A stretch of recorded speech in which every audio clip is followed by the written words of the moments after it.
So a very short introduction to DeSci. What is DeSci? If you remember, pineapple pie, right? So basically we have a blockchain, we have science, and we're kind of trying to mix them together, right? We have a blockchain science. And the idea around DeSci is kind of trying to take the tools and all the stuff we know from blockchain, which is eventually a coordination technology and social technology, if any of you come from the crypto world, and combine it with the open problems in science today. And if you want to get to a more formal definition, so basically DeSci is a collection of ideas how to decentralize technologies, blockchains, to improve science and the institution that facilitates science. And that's kind of my interpretation of it, so it's not a formal definition. And basically, if you want to understand the two main categories that we have in science today, DeSci, so the first one is around kind of how do we create new knowledge. So this is mostly around funding and sharing knowledge around. So if you come from the academy, so you probably heard about peer review and about different funding mechanisms. So today, people in the academy spend a lot of time getting funding. It's about like half of the time as an academic, as a professional person who works in the academy, so we spend a lot of time doing that. And there's a lot of kind of misalignments and bad incentives that we think that we might be able to use blockchains to improve them. And the second part is kind of knowledge and maybe improving peer-to-peer review. And the second category is kind of ownership. And you probably heard about like NFTs and ownership on the blockchain and all these things. So people are experimenting with all sorts of different stuff, how you can change like own IP as an NFT and stuff like that. And basically, kill the intermediaries, which is kind of a lot of the things you were hearing about in crypto from all of these different directions. And this is kind of just a very short a toy example for like an open science NFT that was sold last year, right? So people are experimenting with how can we maybe build different funding mechanisms, but using these NFTs, using this new technology. And I gave you here a few examples so you can have something to think about when you go home today. So if you're from this side, you probably know those examples, but the first one is kind of VitaDAO. So VitaDAO, they raise money from Pfizer, so they're quite known in the DeSci space. And basically it's a longevity research fund, that's right, that is built as a DAO. Right, so what they do, yeah. Can I ask a question about VitaDAO? Yeah, sure. So VitaDAO is a DAO. He recently raised venture capital. Yeah. So the DAO or is it a company? Yeah, I think it's a good question, and it comes up a lot, not just in this side, by the way, also in all of the other crypto space, right? So DAOs are kind of this new structure, no one can really define them, some of them are VC-backed. DAO is a decentralized autonomous organization, so it's kind of an internet organization with an internet bank account on the blockchain. And then you have a variety of like how you can do that, and a lot of the questions generally in crypto today is how do you actually build DAOs that are effective. So here specifically, they have a company, molecule, registered. They pair something, and basically they can raise money from whoever they want, and they'll just give the owner of that money a larger part of the NFTs that will get the royalty from the research. Amazing. So I've been slide on that. So that's amazing. Molecule, which is the next slide. So VitaDAO kind of came out of Molecule, which is a startup in the space, and they're trying to do what is called IP NFTs. An IP NFT is kind of it's the try to standardize some kind of a mechanism to people to own IP on the blockchain legally with all of the legal and economic rights. And they're experimenting with that, and there are some really serious people as well that are doing this. And that's kind of a few examples of stuff you can see on the website, right? So you can see people asking, it's sort of a funding, research funding marketplace. So people are asking for funding for different things, and you can go inside of it, you can take a look, and then if you fund it, you get an IP NFT. And I think it's still early stage, but you can definitely get a bite of like what DeSci is trying to do when you go into their website. That's another example of a startup called Vibe Bio. And they are basically trying to focus on funding rare diseases. Because if a disease is rare, in Israel or in Europe or somewhere, but if you aggregate all the people from all over the world, it might not be that rare, right? So it makes sense using the blockchain to aggregate a lot of people, individuals from all over the world, in order to try to find cures for stuff that is not, it's not economically the best thing for the pharmaceutical company. So that is kind of their sweet spot, and they're focusing on aggregating communities with their diseases and trying to find, find cures for that. Another kind of interesting area on this side is what we call information access and reproducibility.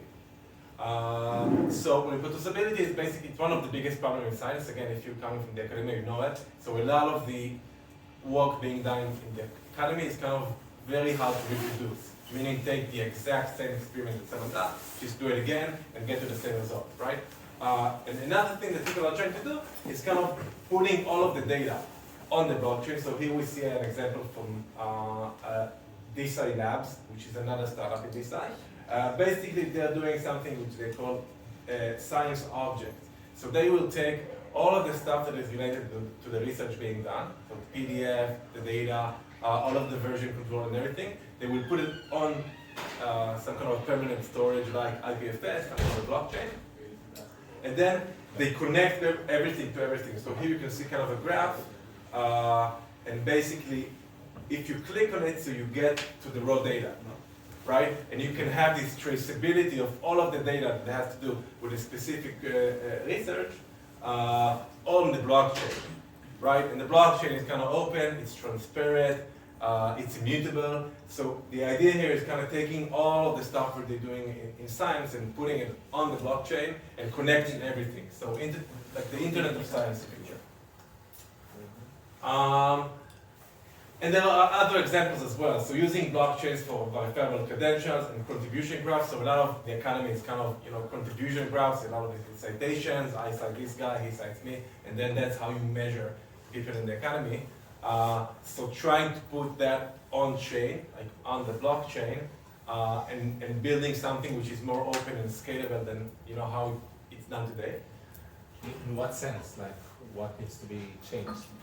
So, I don't have enough time to go into peer review, but the idea is kind of peer review is like a big problem that a lot of people are saying really it keeps back the academy, like it doesn't work.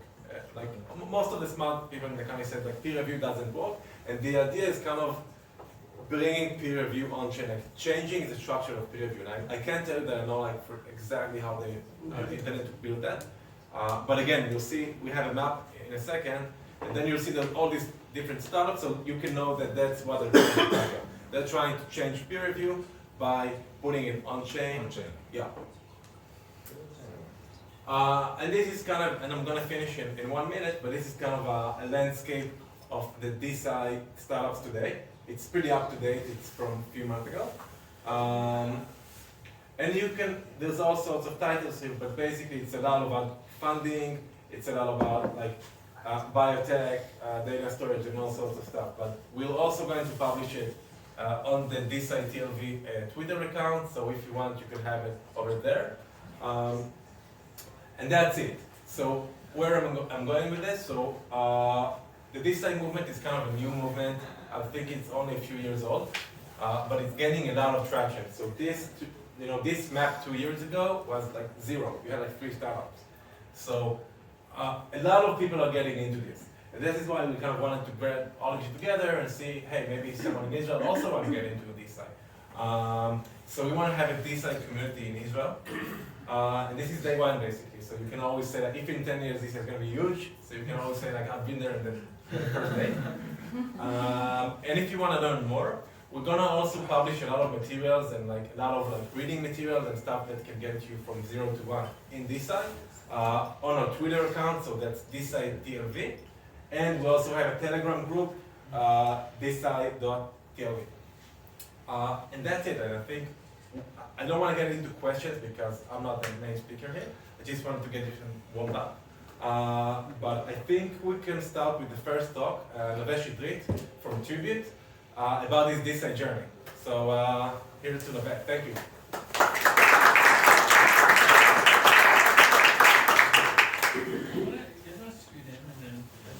I'm just gonna pull the.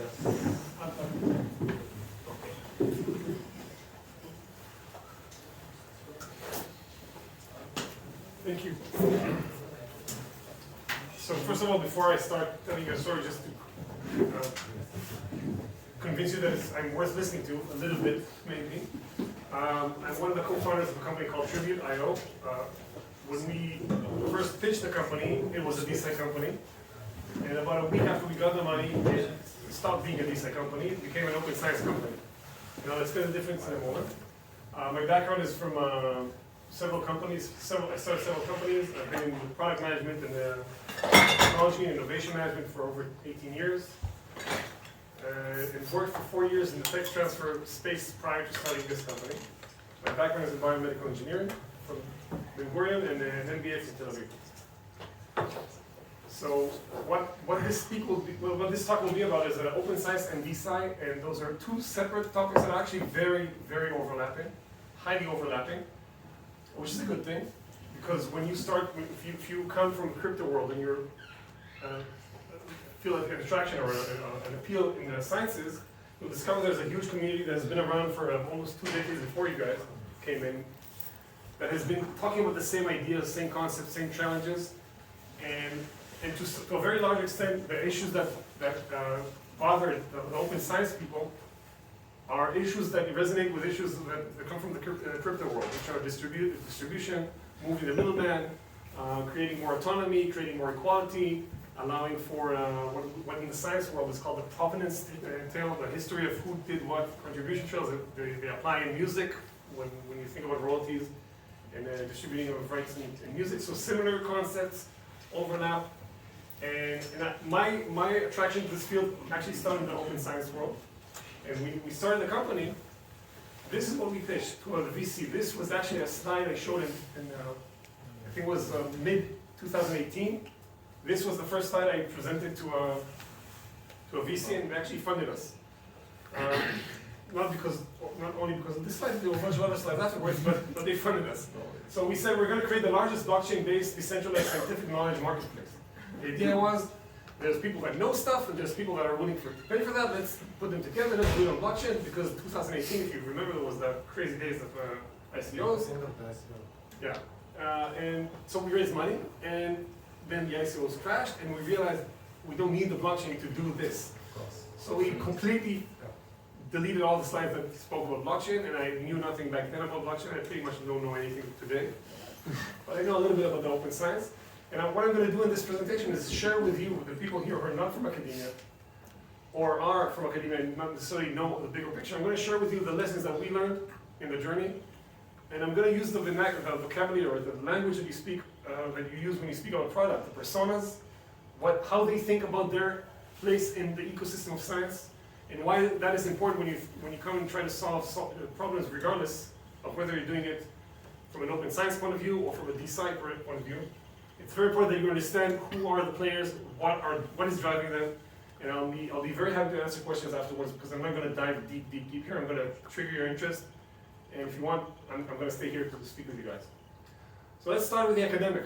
It's called the first academic. So a persona for academics is Alice. Essentially, she wants to finish her PhD. She wants to graduate. She wants to find a position in another university and start her own lab, have her own students, have her own budget. And she's very, very, very occupied with publishing in a high-impact journal. We'll speak about what that means later. So Alice, she's a scientist. She has a professor who's guiding her. And her mission in life is to have a paper in Nature, or in whatever equivalent, depends. If she's in the life sciences, it's Nature. If it's astronomy, it's Annals of Astronomy or whatever. She wants to be published in the top-level journal, because that's what will say if she's going to get a job afterwards, if she's going to be hired as a young, promising faculty member. What frustrates her is the fact that maybe she's not getting recognition and attribution for the work she's doing, because the professor is getting a lot of the credit. So he's going to stand in the conference and present her work. Maybe he will mention her, maybe he will not. Really depends on the personality of the professor and her, how outgoing and confident she is. There's another issue that drives her nuts, which is the tyranny of publishers. We'll speak about that later. There's a persona for those guys. And there's something that is in a complete absurd in the world of academia, which is the fixation on the impact factor. So just to give you a sense, again, we'll mention that later, when you work, wherever you work, a good example will be the military, the way you progress and the way you get promotions is based on your performance and your peers. In science, the way you get promotions is based on a subcontractor, a third party that is not part of the military, that decides what you're worth based on whatever matrix they're using inside a black box. Sounds stupid, right? So you're a scientist, the person who's going to dictate whether or not you will get a promotion is a publisher. It's a for-profit company in another country, many times, who's measuring the efficacy of your papers. And when the committee within the university decides if to promote you or not, they're looking at the numbers coming from that third party. It's like a weird, convoluted, crazy, stupid thing, and that's what I mean by fixation on the impact factor and tyranny of publishers. And her fear, one of the biggest fears for a student who's rushing to have his paper published, is being scooped, somebody else doing the exact same thing in another lab that she doesn't know about, and taking all the credit for the work she's been doing for 2 years. And thus not being able to publish because the new thing she was working on is not new anymore. And yeah, maybe not qualifying for a 10-year post because now she's not publishing in Nature, she's going to publish in like an obscure paper somewhere else because nobody cares about it because it's not new anymore. What I try to demonstrate here visually, and again, those are slides from 2018, right? So these are ugly old slides from a pre-seed company. All the work Alice is doing, a very small portion of it will end up in a paper, like 3% maybe, and the other 97% will be either in her head or in a notebook or in a hard drive somewhere locked and forgotten. So this is also interesting and relevant to blockchain because this is like sunk knowledge, lost assets. Nobody knows about them. It's unsearchable, it's untraceable, it's unretrievable. And very well might be the case that Alan from a different lab across the corridor or across the country might use this as a data point for his paper. But that doesn't exist in Alan's universe, right? And the last thing down here is maybe occasionally there's a patent, commercial value. Okay, so let's speak about Bill, maybe Gates, I don't know. So he's the funder. Bill is either a government or an NGO or some corporate that spends money on research for non-profit purposes.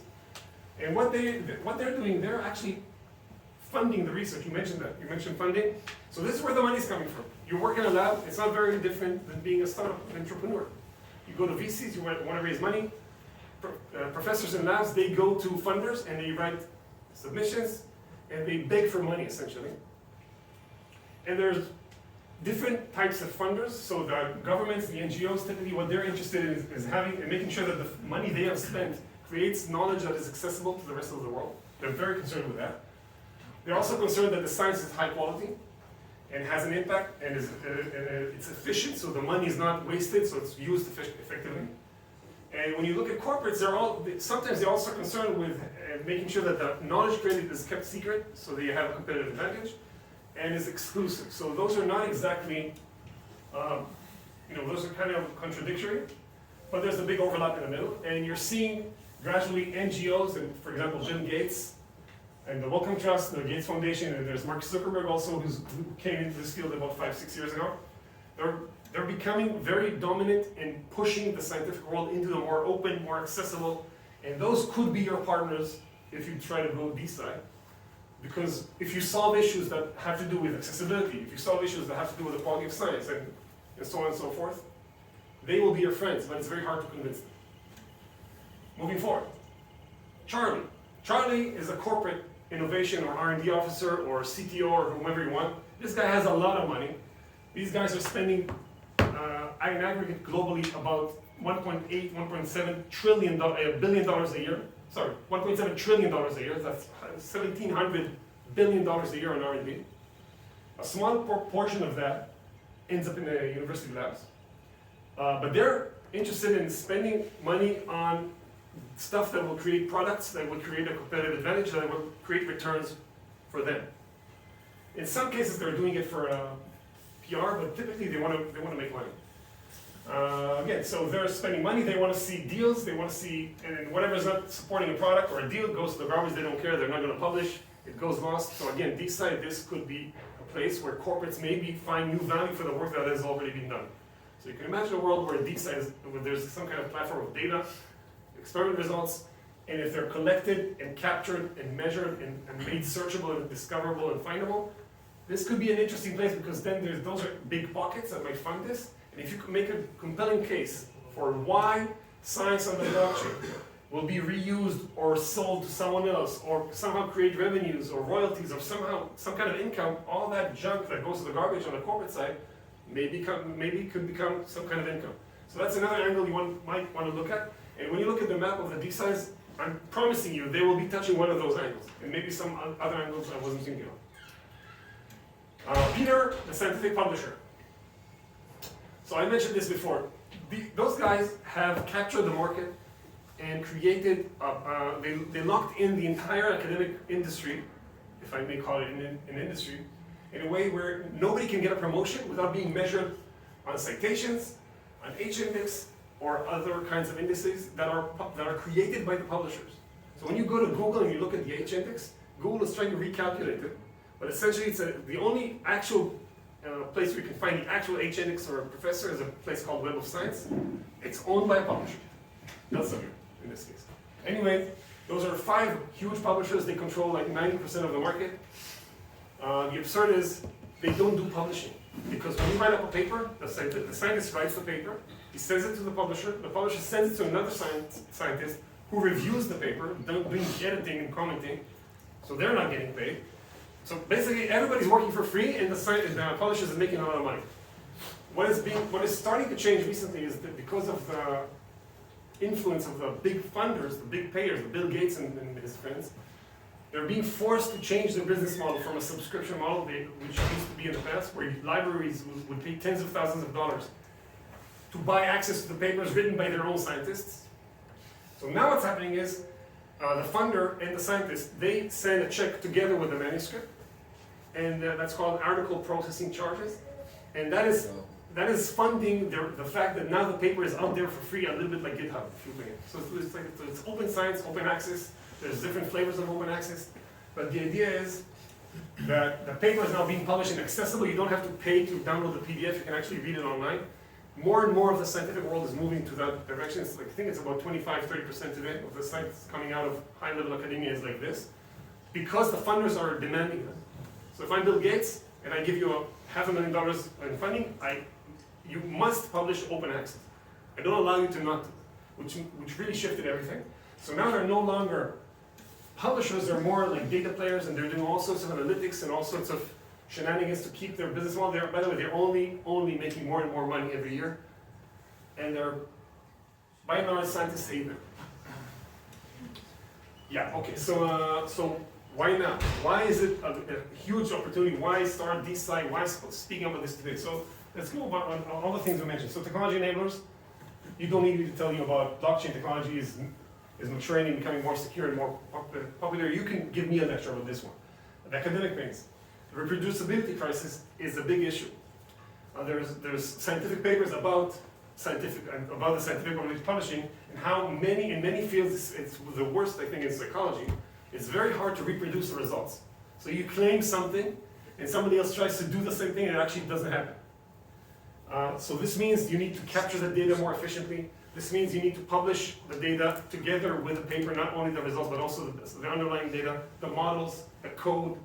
And there's a lot of startups that are not DeSci, but startups in the field that are creating solutions to make sure that 15 years from now I can rerun the experiment, at least the data of the experiment, and not collapse because Python was updated and some data set was upgraded and Panda, whatever, all sorts of packages are no longer relevant because the paper was 15 years ago and I ran it on a PC and today we're using Linux or whatever. So there's a lot of virtualization startups here, a lot of protocols, a lot of capturing the data, a lot of interesting activity here. The policy shapers. So like I said, the funders, the governments are all requiring more and more high quality capturing, publishing, reproducibility. They're actually measuring this when they do peer review, when they analyze the paper before they go out and publish it. They're looking at the ability to rebuild the experiment, to rerun it. They're being more savvy in finding discrepancies. I'm not even talking about scientists who are unethical and they fake, sometimes they fake results, they're getting better at that as well. The researchers are becoming more and more hungry for granular recognition. They want to be recognized for what they're doing, not only at the end when they get the PhD, but also while they work, and they want to be cited, they want to be, so there's a very, very active community of science on Twitter, something you might want to know. So scientists, by and large, their social network is pretty much Twitter, pretty much. Not the only one, but they're very prominent there. And a lot of scientists are millennials, and they want to make an impact. They don't really want to graduate, they want to do something important. So if there's a way for them, while they're doing their PhD, while Alice is trying to graduate, to also contribute somehow on the side and be recognized for that, that will be a strong driver for them to make change. And corporates are becoming more savvy and more creative in how they collaborate with academia, how they collaborate with startup ecosystems. They have venture funds, they have research funds, all sorts of ideas and connections. And I think all these lectures, I think what it tells you is this is a complicated field because there's many stakeholders with many complex forces driving them. I highly recommend going into this in terms of it's a fascinating place and you can make a difference, but be careful, it's a minefield and you'll get injured in the journey. So, you know, it's not a fuck up night, but I burned 4 years of my life on this and I'm not proud to say that I did not succeed. It's very hard to actually do business here and make money. Yeah, so now one thing I'll give you, I highly, highly recommend reading this book.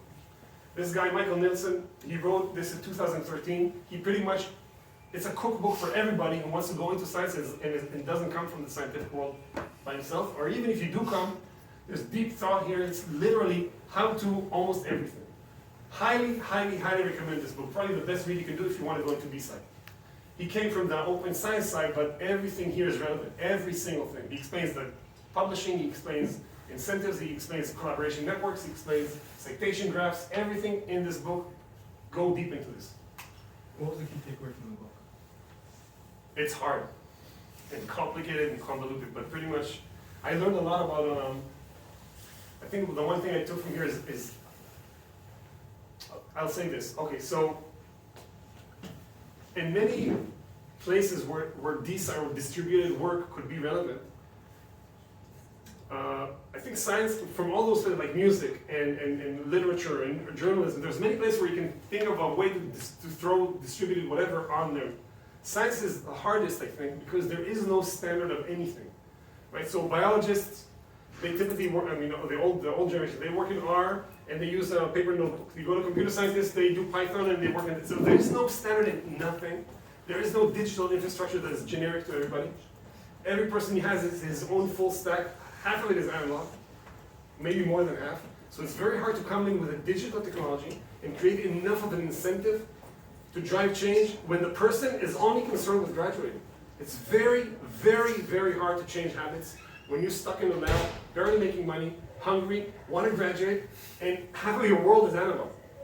So you'll see that most of the innovation in the scientific world, most of the people actually speaking about this are gravitating, or they will be the ones coming from a science discipline that is probably 100 or 99% digital in the first place, like computer science or data science. When you go to the biologies where actually the big money is on the corporate side, it's very, very hard to move the needle. And you saw similar things in the music industry until the entire value chain from production all the way to the end of the distribution. When we heard music in our ears from a digital format and we did not have to walk to the store and buy the CD, only when it was purely zeros and ones with no physical thing in the middle, only then the business models started to flip and you saw the iTunes and you saw streaming and you saw single song payment and not a full album. And this is so far away in science still because everybody's working differently and there's a lot of analogs still in this world. And this book will actually shed a lot of light into that angle. That's a bit like another one or two questions. And again, I'll be here for questions for as long as you want.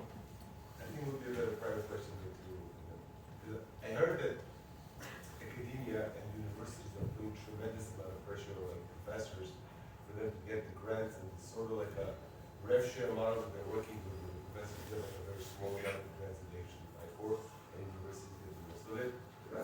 That's not, the worst I've heard is approaching 50-50 towards a professor, and that's Harvard. Typically, it's about 20% management fee for the university, 20, 25, 30, depends which university. Most of the money ends up in the lab. That's not true. That's actually not true. Let me explain Okay, why. fine, maybe. No, let me Maybe. explain why. So, your management fee, you're right, that's maybe 15%, 20%. The agency granting the money also gives the university money, matching it from a different pocket. So if I get an ISF, the university charges me 15-20% and gets 100% from the ISF. But that's not at the expense of the amount you were promised. No, but that's It's out of their pocket, not out of your pocket. yeah, but that Okay. determines how much money goes into funding. Okay. And I know that. NIH is the same thing, but they just negotiate based on the establishment. So Harvard negotiated 80% and NYU 65%. All right, maybe one more question? Yeah, you mentioned that usually universities are like base their decisions and hire someone based on the Promotion, not so much hiring, but yes. promotion, based on the amount of like on which journals the professor published. Impact, yeah. Yeah, and you said that also that journals take into account, take into account like quotations. Aren't like quotations like proxy for No. how relevant the paper was? No, and I'll explain why. It's a provocative opinion. I'm not saying a fact, I'm stating my opinion. Yeah. My answer is no, it's not a good proxy. Because if you publish in Nature, you'll be cited more because it's Nature, regardless of the quality of your science. And actually, if you do the statistics, there have been more counterfeit science, more retractions, more unreproducible science in the high impact journals because there's a very strong incentive to publish there, which includes a very strong incentive to fake and lie, than the one tier down or two tiers down. So yes, the citation is important. I'm not saying it's a complete bogus matrix, but it's very, very, very polluted. Okay. Right? So there's like citation factories, like in China, I know there's like And also this, there's a lot of social habits. So in China, for example, there's a very strong, almost like, I don't know if it's dictated or very just common, that people cite papers of their peers even if they're irrelevant to what they're doing. So I'm writing a paper on blockchain and you're writing a paper on economics, I don't know, whatever, universal basic income, and I'll say something about UBI and cite you even if I'm talking about vaccination, just to make a point. SEO optimization. Yeah. So you're just dropping quotations to help your friend. Right. And they do that. It's a known practice. I don't know if only in China, but definitely in China it's very common. Can I have one question? Like, Yeah. the difference between open science and DeSci, like I didn't get it. There is no such thing, DeSci. Forgive me for breaking your image. It doesn't exist. It's a practice. What do I mean by that? There's a lot of good effort and goodwill and good talent trying to solve things. But the real world of science is people need to get a career, they need to get hired. With all due respect to DeSci, at the end of the day, the person wants to publish. There is no journal on blockchain yet. Until this happens, everything that happens on the DeSci is like a hobby or a game or a joke. They will end up sending the paper to Nature because that's how you get promoted. Until you crack that dogma. So how do you crack that? Either you reach a professor who's tenured, or you find this crazy, rare ideologist scientist who doesn't care about being hired by science, and you get those. By the way, I'm being extreme and I'm speaking with confidence. I'm not saying there aren't outliers that are different, because as a fact, there are journals today that started as open science journals, and they're, for example, eLife, or POLS, Public Open Library of Science. Those are journals that started by design as a lower impact journal. And a lot of people, even younger faculty, they publish there because ideologically they go there. But they pay a price. They're penalized for that. They will tell you, ask them, they will tell you they're paying a price. It's not as luxurious as Nature. And it might be a little bit harder to get hired. Unless your science is bulletproof and amazing, it's going to be hard. So DeSci, it's a party trick. It's nothing. It's not there yet. You have the archive and the bioarchive. Yes, but that's how DeSci. That's open science. Yeah. And also only physics. Only now it's starting to seep into syllabus. It's starting. Yeah. Only now. Amazing discussion afterward, but I want to thank you so much.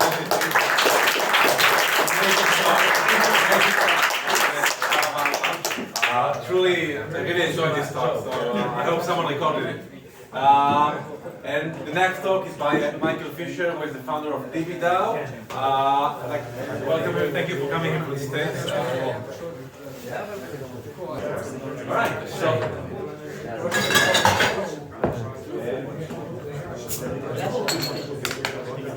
Hey everybody, my name is Michael. Nice to meet you. I'm from New York, and it's great to be in Tel Aviv, and thanks for hosting us. So I started DB DAO, which is like a database for Web3 applications. It's like a database built on top of IPFS that you can query and do sorts of interesting DeSci applications on top of. And I'll talk a little bit about like how it's being used today, and also like how the underlying technology works as well. So firstly, this is a little bit of me. Just finished my PhD at Stanford studying computer science. I wrote this book on regulating AI, basically on the intersection between like AI and government.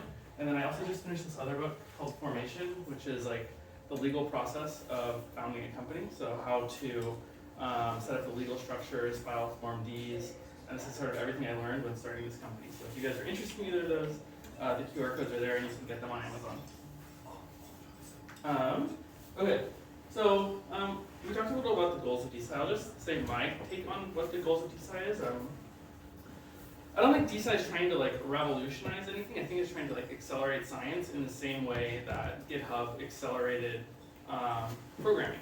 So because of GitHub, now you can be a programmer with many more superpowers than you could previously. Because you can download a library, you can download a data set, and now you can move more quickly in your coding process. And I think in the same way, with DeSci, the idea if you could just download a methodology, or you could download a pipeline, or you can get going more quickly. And there's still, I think, that important spark that's needed in any sort of scientific or 0 to 1 discovery. But I think we can have more of those sparks now, sort of because of DeSci.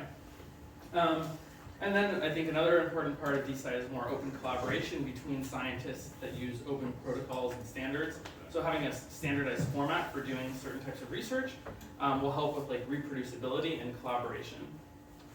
And lastly, it's about like permissionless science. So today, so much of science is like, you have to get accepted into a university, you have to get accepted into a lab, you have to get accepted into a journal.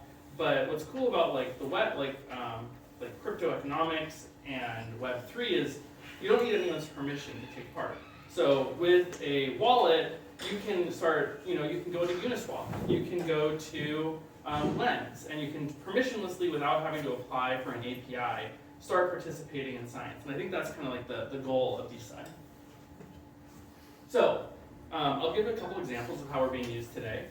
So HairDAO is a DAO for hair loss, and they say that there hasn't been much innovation in hair loss since 1997 when finasteride was created.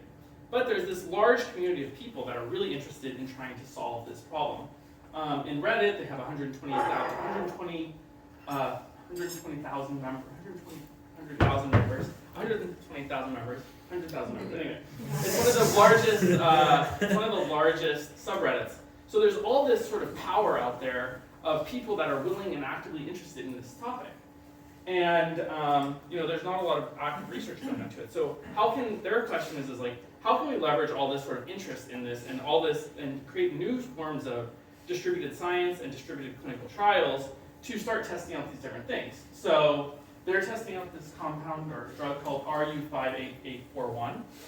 And I'll show you a little bit how it works. They have this thing, you upload your genome to it, you upload your medications you're taking, some other information about you can upload pictures about yourself. And DBDAO, which is the company I'm going to talk about, is powering the back end to this. So anytime you upload a result here into the database, you're getting back an NFT of the data that you've uploaded. So you own that data, but in addition, it's queryable by everyone's NFTs sort of batched together. So data scientists or researchers can look at the data and extract out information about how the efficacy of these various drugs. Yeah, go ahead. Do you have some privacy problems with that? Yeah, so we encrypted each of the whatever columns that they want is encrypted. But also, this is an opt-in thing. People are putting their data out there to be analyzed. Like that's the purpose of the open science part. But they can also burn their NFT down the road if they want to opt out of the study too. If you burn your NFT, isn't the data still there? It's unpinned from. So I can talk a little about how it works, but like inside the NFT is a CID, which is a hash of the data, and then you can unpin the data from IPFS to remove it from IPFS. So it's not permanent data if you can delete it. The person who owns the data can include it. Especially with genomes, there's more problems even if it's opt-in, because if I upload my genome, an insurance company can know things about my kids, right? They can know they're in an elevated risk for this and that, so they won't insure them, or my parents. But So, it's anonymous, no? Nobody knows who you are unless you connect your This is- wallet this and is all- your identity. picture next to it. Picture, yeah. I mean, this is all opt-in for people that want to opt in to Again, for themselves. I mean, But so you're there's, opting for yourself, but you're also putting others at in, risk. yeah, in the same way that when someone does a 23andMe, and there's companies that can extract them. Me, they may not do the best job at it, but they at least don't put it publicly. There's other companies that I mean, that these law enforcement agencies compile databases They of it. steal everything from everyone, yeah. Okay, so this is an example of sort of the promise of decentralized science and how it's being used today. So we will also talk about Altaflora.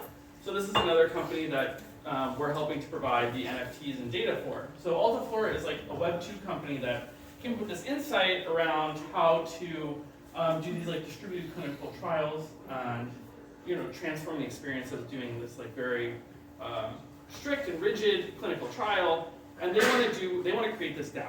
So they came to us and said, we have this idea for epilepsy DAO, specifically for children. So if you look online, a lot of parents are using CBD to treat epilepsy in children. Now the problem is this is kind of a touchy subject, and the people who use it claim that it works really, really well.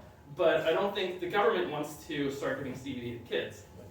So parents are opting in. They know it works, but they don't have any sort of hard data. So what they're doing is they're using Altaflora's user interface here to upload that data and make it relevant, and so people can start studying it.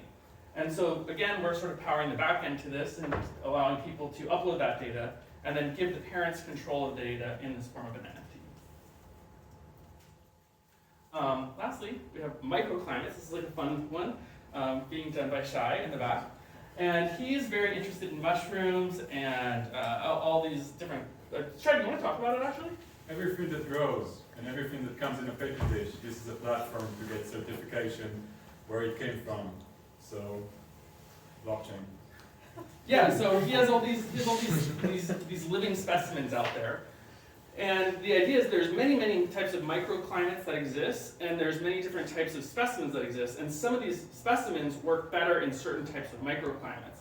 And if you were to do this using a traditional scientific study, you can't get all these different combinations and permutations to work. So the idea is, what would it look like to distribute this, looking at where different types of strains grow well in which types of climates, and crowdsourcing this, but giving people also control of the data that they have.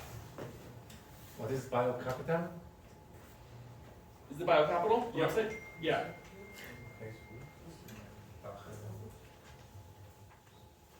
Okay, and then lastly, this is something that we built.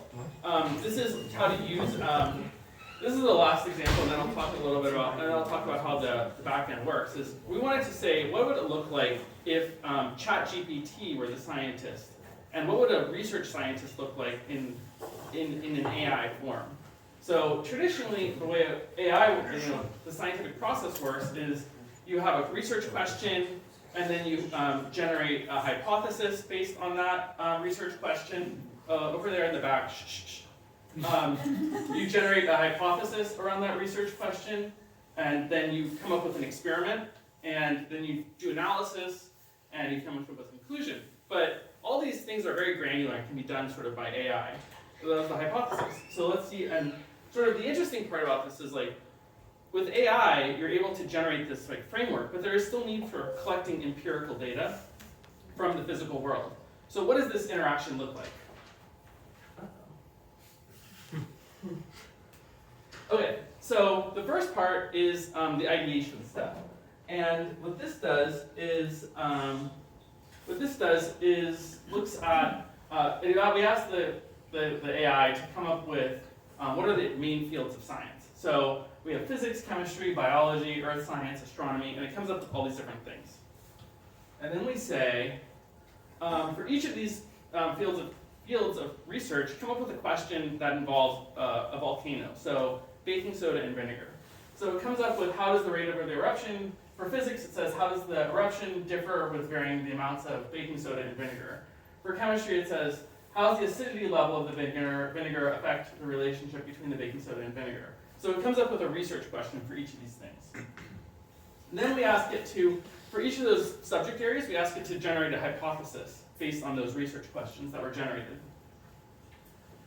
And then we ask it to develop a methodology. So we say, for chemistry, it says, to test the hypothesis of the acidity level of the vinegar affects the chemistry reaction between baking soda and vinegar in a volcano, use the following things. Gather the materials, get baking soda and vinegar, make the volcano model, measure the acidity level, prepare the volcano, test it with different solutions of 3, 5, and 7% vinegar. And so it's generating the methodology here.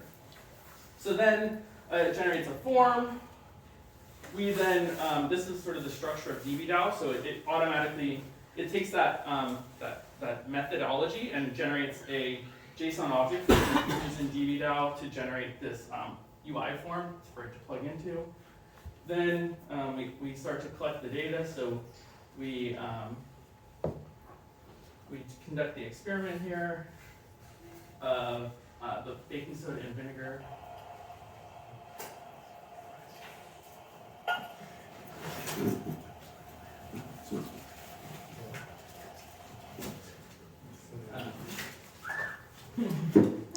Okay.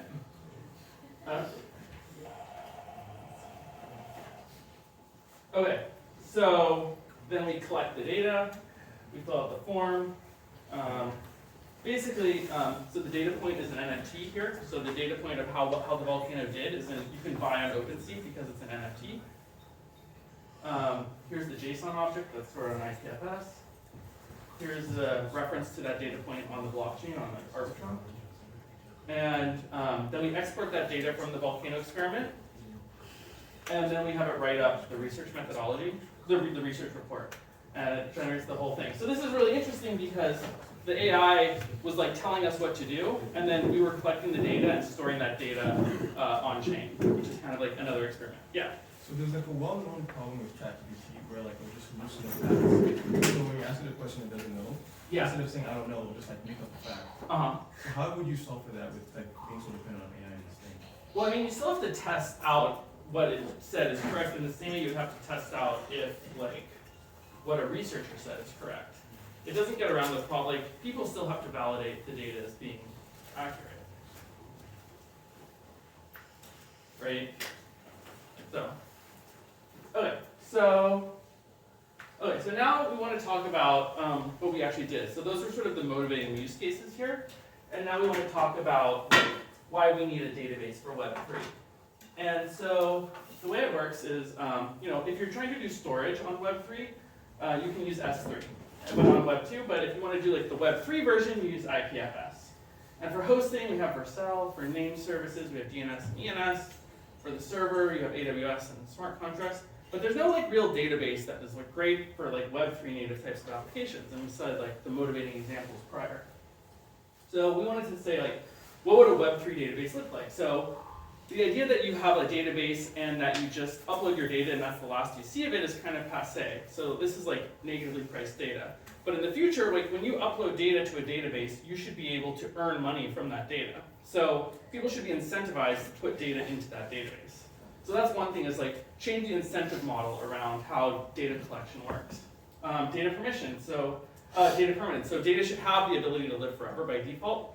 With a lot of research, people publish it, people change labs, the data disappears. That shouldn't be the default. The default should be for the data to persist so that in 50 or 100 years, you can still get that data back. So this is sort of powered by IPFS. Data composability, you should be able to link between different data sets. So right now, when a data is siloed on one server, you can't reference objects between different things. With the universal flat namespace, it's much easier to link data between sources. Data ownership, so the people that create the data should be allowed to own that data and decide when to burn it. And also, it should be easy to invalidate certain types of data. So I'll give a short demo of how it works here. A little clip. So we create a database. We use the microclimate example. So we give it a name, we give it a description, we say what field we want to create here. So we just say, for this is a simple thing, we say the location, and if it's required or not, and then we mint that database. So this database goes on chain, and then we can just add a row to it. So we just say, look, Berlin, and then this is writing it to the chain. So there's the row. Now we can see that this database is itself an NFT, and you can purchase this database on NFT on OpenSea if you want. You can see the arbitrums here. You can see the underlying IPFS structure of that database. And then we can see the same sort of thing for the row here. So you can see the row on OpenSea. So you can buy and sell rows just like you're selling JPEGs or CryptoKitties or whatever. What's the scale of IPFS today? Scale? Oh, In terms of I don't know, but it's very, very, very large. What the incentive to buy it? Because I can see all the data, I see the JSON file, I can just... Yeah, so because it's part, I'll talk about that in a second, but basically, long story short, it monetizes, each row monetizes, so has a little bit of cash flow, but you need to be the owner of that individual row in order to collect that data, in order to collect that money. Collect the money. Yeah, so each row monetizes a small amount. But I can access the data point and I can Yes, download it to my local... But I don't, for you'll see in a second, that's not super useful because you want the cash flow that data set generates. In the same way, like, say you have like Taylor Swift. So if you have a Taylor Swift song on Spotify, you then own that song and then the revenue that generates it. You can still copy it, but you won't get the revenue that Spotify generates for that song. For sure. What's the cost of storage? Right now it's around 3 cents a row, but we can bring it down with some optimization. And if you batch it, it goes down significantly. So that's kind of like the most expensive. And most of that is not the IPFS. Most of that's the blockchain costs for gas. What is your revenue? So we take a cut when the data is bought and sold. Basically the main... No, we take a cut when the data is purchased. And then monthly subscription. Okay, so this is like, there's one slide, we're almost done. This is sort of the most important one. So DB DAO is like a protocol to incentivize things. So our goal is to take data that's being created and incentivize people to upload it and make it accessible so that we can pay them for it. So each DB DAO makes each row an NFT, and that's sort of like one of the core insights. But then we also make each database into a DAO. So the database has to accept each database as a DAO either accepts or rejects content based on the standards of that DAO. So if a DAO is about cat pictures and someone submits a dog picture, the DAO that controls the database will reject that row. And then people that get rows into the database share in the revenue that the database generates, in answer to your question. So databases can monetize in many ways, through advertisements or through subscriptions or anything like that. Is there voting for every picture? Things can either be, each row can either be default in or default out, depending on the preference of the users. So I can raise a dispute or something? Yeah, and I'll talk about the dispute mechanism in a moment. So, so here's how it works, is like, you have your X-ray data, you submit it to the database monetizes, and each person who gets the row into the database gets a percentage of that. So this is why you want to own this. This is why you can copy it, but you won't get the revenue that that row generates when the database monetizes. And what was the incentive of creating it as an NFT and not as a layer 1 blockchain? Oh, because then you can buy and sell the rows using all the existing infrastructure that exists, like OpenSea. I mean, then it's a token that can go in anyone's wallet, and like it can just leverage all of the existing stuff that exists. But we don't want to rebuild that. We want to interoperate with the existing ecosystem. Okay. Now, okay, so the question is like, okay, you have all this data, and you get money if you get your data into the database. If I'm a bad actor, I want to submit as much data as possible into the database. So if I can flood the database with a billion rows, then I get 100% of the data of the revenue that that database generates. So to prevent that, we have a staking system. So when you submit a row to be entered into the database, you submit it along with like $1, say, but it's a variable amount. And if your row is accepted, you get your $1 back. But if your row is rejected, you get slashed, and that $1 just goes to fund the database. And what's good about this is like you expect most rows to be accepted, but this basically disincentivizes people from submitting bad rows to the data set. So what is the governance power in this as a like someone in a like some database DAO like you're voting, right? Like everybody's voting if this data get in or not. Yeah. So how they decide like who has more power, vote power? Like Yeah. I think that's the next slide. Okay, so basically that person is called that entity that controls the accepting or rejecting of the row is called the curator or the database admin. And that's basically a multi-sig and like a Gnosis safe. And so the people who set that up are like, let's say it's 5 people, and then they set the rules to be like, if 3 of the 5 people vote one way, it's accepted, otherwise it's rejected. That's sort of a business logic decision that the people that mint the database initially create. And then they can set up various governance structures on top of it depending on the specific dynamics of the data set. but if as example like adding a row to the database, I ever like an opportunity to get involved in the voting about new rows or not? Only if you're part of the curation committee. Okay. So there's a separation between the people that are submitting, who are called the scouts, and the curators who control the database. Is it stake based or like? For which part? For The voting? No, so you can only get into the multi-sig if the people who control the database accept you into the multi-sig through whatever mechanisms that they choose. Right, but what happens? Centralized with multi-sig? So yeah, so the people that control the structure of the database are the people, is the multi-sig. Maybe we'll take 2 or 3 minutes and then we can do questions. Go ahead, yeah, sure. I have a question about like is Go, go. sorry. Let's go. Just that, like, is there an option like to submit a bunch of rows under the same asset, like the same NFT? No, each row is its own NFT, because otherwise it gets complicated. Yeah. Yeah. Okay, got it. Who accepts the roles? Like, do you have scientists that look? So that's the curator. That's a curator. That's the But if curator you're of the doing it data set. manually, that's The curator of the data set can either be, it's a group of people, but it can also be an AI too. So you could have the curator be ChatGPT that you've trained on 6 but examples. will I? Well, this is up to you, whoever controls the database. I mean, you might not, but someone else might be, so. It just depends on like who wants to. Okay. Data privacy, we can encrypt certain columns using like lit, and then you can basically have certain columns be encrypted.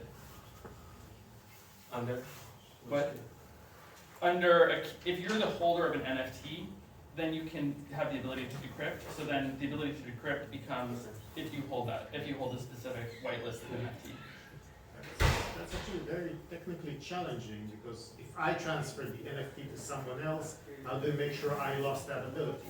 I mean, this is if you own the NFT anyway, then you could Yeah, copy it and then exactly. do it. So it's the same security risk. You never lose this kind of. You can also try soul bounding it if that works, but that probably isn't the best idea given recent Consider updates. trying something with the zero knowledge proofs or something in that area. Down the road, but you have to look at I mean, this is a threat model. If you hold the token to something, you can copy the data and do whatever you want. Yeah, no, but if you submit the data encrypted to begin with, saying these questions can be asked about the data, you know you'll get the right answers, but you cannot get the Oh, original but data. that's a ZK thing.